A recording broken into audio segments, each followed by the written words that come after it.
Yes, ready, start. Panditji's thoughts had a pronounced scientific outlook. He promoted the scientific temper while working and unceasingly for industrial revolution. This is part of our history.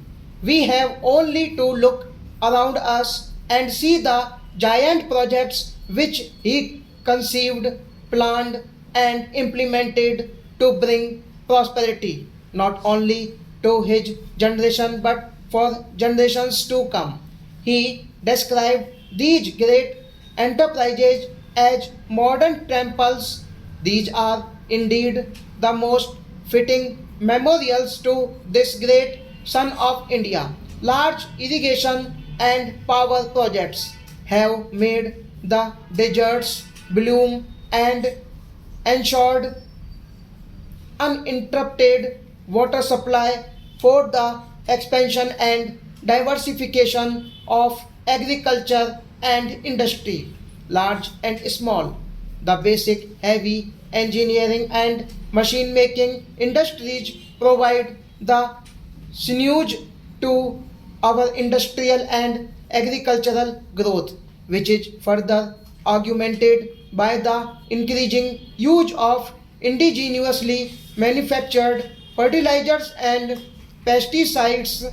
One has to view the great panorama of the Green Revolution and the socio-economic development programs assured in by the National Extension Service and Community Development concepts. This will convey an idea of Panditji all comprehending mind, his faith in his pupil, and his compassion and concern for the welfare of future generations. As one stands and contemplates these enormous modern temples, one cannot but be lost in admiration for this far seeing architect of our nationhood. Panditji's secularism was related to Gandhiji's realization of the universality of all religions. He made his own discoveries during his extensive travels within and outside the country. His keen aspiration of our variegated culture and the ancient heritage of this great country led him to believe that while no one can or should live in the past, we should understand and respect the composite character of our culture and the basic unity which pervades the several aspects of the many diversities in our composite culture. To deny this is to deny our nationhood. Panditji preached communal and racial harmony and respect for all religions. This is the basis of our democracy and socio-economic development and our survival as a nation. Panditji's contribution to the democratic process in this country shines like a beacon.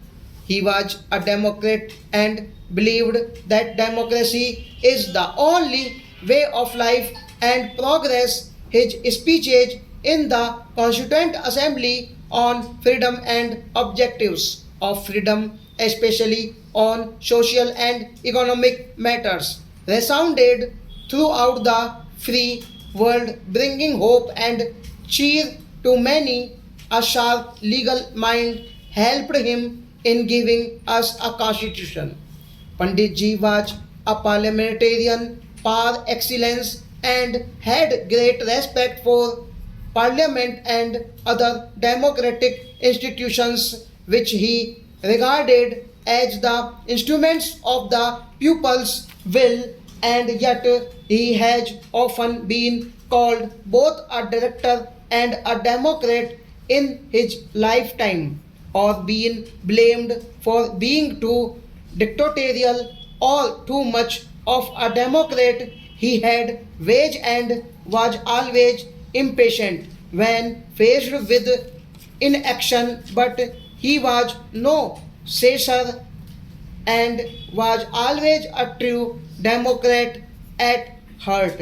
Tolerance is a prerequisite to a parliamentary democracy, and Panditji, who taught the temper of peace and in international affairs, maintained this quality in the working of our own democracy. The first general election in 1952, when millions of Indians exercised their franchises in a free and independent India, is the splendid testimonial to Panditji's leadership and the principles he preached of tolerance, fair play, and personal freedom. His unflattering vision guided us in three general elections and gave us the confidence that we could run our own affairs. This spirit was carried by Nehru to the villages, to the people at large, for he believed not only in democracy at the national level but in democratic decentralization. Panditji taught us how to think and act democratically. With the sixth general election approaching, we need to remind ourselves that we have a great example to follow and even greater example to set in a part of the world where the democratic process is currently under severe strain. Panditji was not a rigid socialist but a practical socialist who realized that socialism would not come about overnight but could be achieved only openly and through democratic processes. He taught us that both democracy and socialism were irresistible in the context of our living conditions, that one was not possible without the other, that both had to go together and could go together. Planning and development according to the pupils' need required hard work and even sacrifice of short-term needs for the sake of long-term future. The public sector, for instance, had to be built in pursuance of this objective and to balance the private sector and keep ulterior motives under control. The state had necessarily to invest in many industries in which large scale private investment on such a scale was not forthcoming or even possible, particularly in science and technology and atomic energy. Panditji repeatedly stressed the importance of large scale, medium, and small industries reaching down to the village and cottage level.